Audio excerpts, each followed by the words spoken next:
to embrace a new approach which emphasizes the development of cities in which housing provision and city improvement are conceived as mutually all complementary in order to generate a new economic sector. The best approach to grow the housing and urban development sector is to put in place the enabling policy and strategic frameworks for its revitalization. Despite government's seeing political will, experts believe that it will take sustained and intensive development of mass housing for Nigeria's housing deficit gap to be bridged.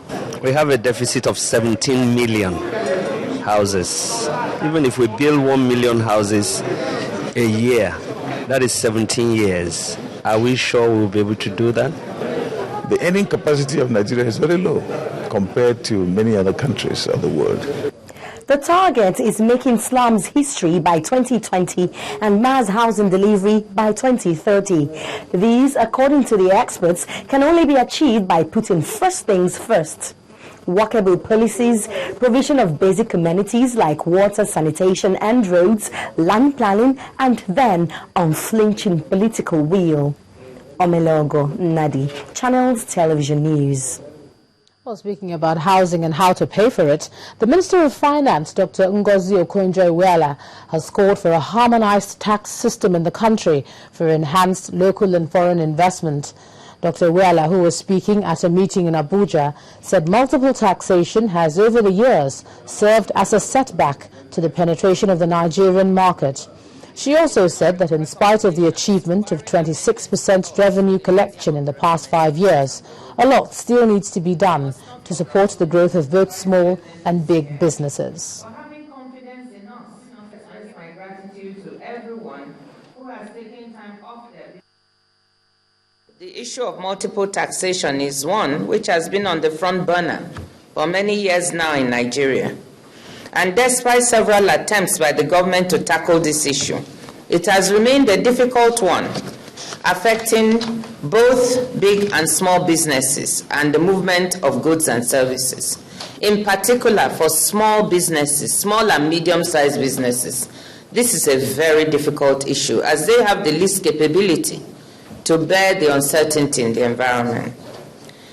The issue of multiple taxation and uncertainty as to the tax environment is particularly harmful to the economy because it increases the cost of doing business in the country, discourages local trade and investment, and also gives a negative perception of the Nigerian business environment to domestic and foreign investors. According to the Manufacturers Association report, some states have as many as 97 different taxes that are imposed on business. Let's take a look at some security issues. It's been a gloomy day for the people of Borno State as they mourn yet another killing in the restive northeastern state. Suspected Boko Haram sect members disguised as soldiers killed 19 people at a checkpoint in Logomani village in Dikwa local government area. Eyewitness reports say that the attackers also left with some of the women and collected money from some of the truck drivers in the area. A passenger who narrowly escaped death told journalists that the attackers shot 3 passengers and slaughtered 14 people before someone alerted them that the soldiers were coming. The attackers then fled on their motorcycles. Military authorities are yet to comment on the issue, as the acting spokesman of the 7th Division Nigerian Army, Captain Aliu Danja, could not be reached for comment. Now, 8 people have died and another 61 hospitalized after an outbreak of cholera in Namu village in Kopan local council of Plateau State. Plateau State epidemiologist Dr. Raymond Yurgit says that those hospitalized have been diagnosed with the disease and have been admitted in various health centers. He attributed the outbreak to overcrowding, a dirty environment, and consumption of unhygienic food and dirty water. Well, let's take another short break and we will see how trading fared at the Nigerian Stock Exchange, and that will be when we return. Do stay with us.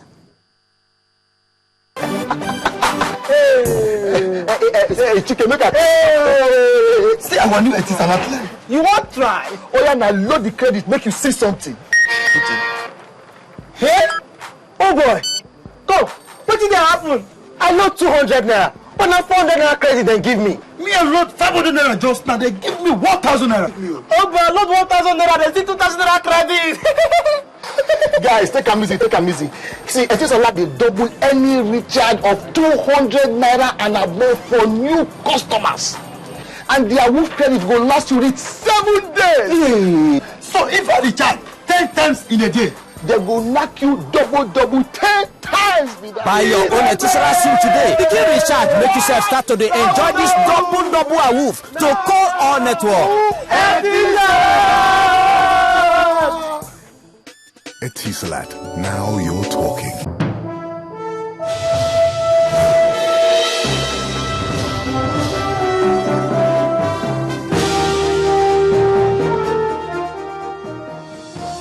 All right, let's take a look at some business news now. Expected dollar inflows from energy firms to the money market did not positively affect the naira at the interbank forex market. The local currency traded flat and closed at 159 naira 95 kobo to the dollar, the same as on Friday. A unit of Royal Dutch Shell, a Nigerian natural liquefied gas company, sold an undisclosed amount of dollars to some lenders, but the impact was subdued by demand.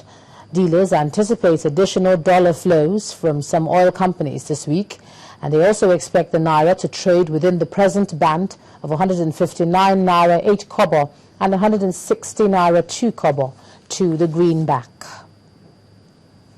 Now, investors at the Treasury bills market are expected to be paid more than 202 billion naira as the bills mature this week. Data from the Financial Markets Dealers Association shows that the bills will mature on the open market operations and primary market auction window. On the OMO platform, bills worth 108 billion naira will mature, while over 94 billion naira will mature at the primary market window. Analysts expect interbank lending rates to ease as the financial system will be flooded with liquidity. Now, transactions in foreign portfolio investments at the Nigerian Stock Exchange grew by 15.4% to 52.3% by the end of August. Now, this is according to a statement from the Nigerian Stock Exchange. Latest figures from the exchange show that the FPI outflow, which includes sale transactions or liquidation of portfolio investments through the stock market, dropped by 40.96 billion to 31.12 billion naira. But the FPI inflow rose from 20.50 to 39.76 billion naira.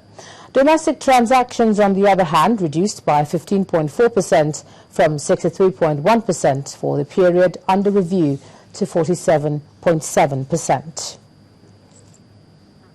More figures now, and key indicators ended the day's session in the South Territory as the All-Share Index shed 0.20% to finish at 37,267.96 points with a market cap of 11.8 trillion naira.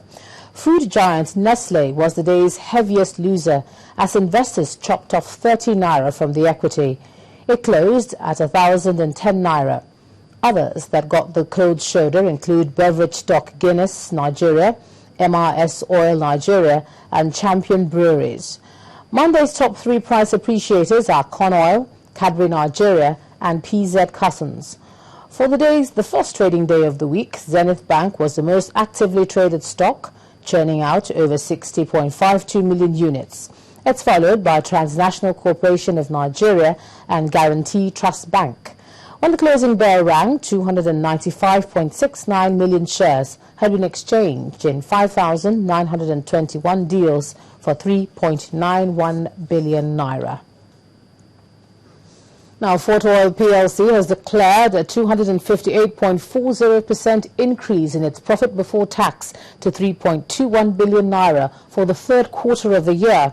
This was contained in a statement sent to the Nigerian Stock Exchange, and that was on Friday. Revenue grew by 28.97% from 71.42 billion naira in 2012 to 92.12 billion naira this year. The oil firm is the first in the petroleum and petroleum products subsector to post its earnings for the third quarter. We cross over to the foreign scene now, where Russian officials have confirmed that an explosion had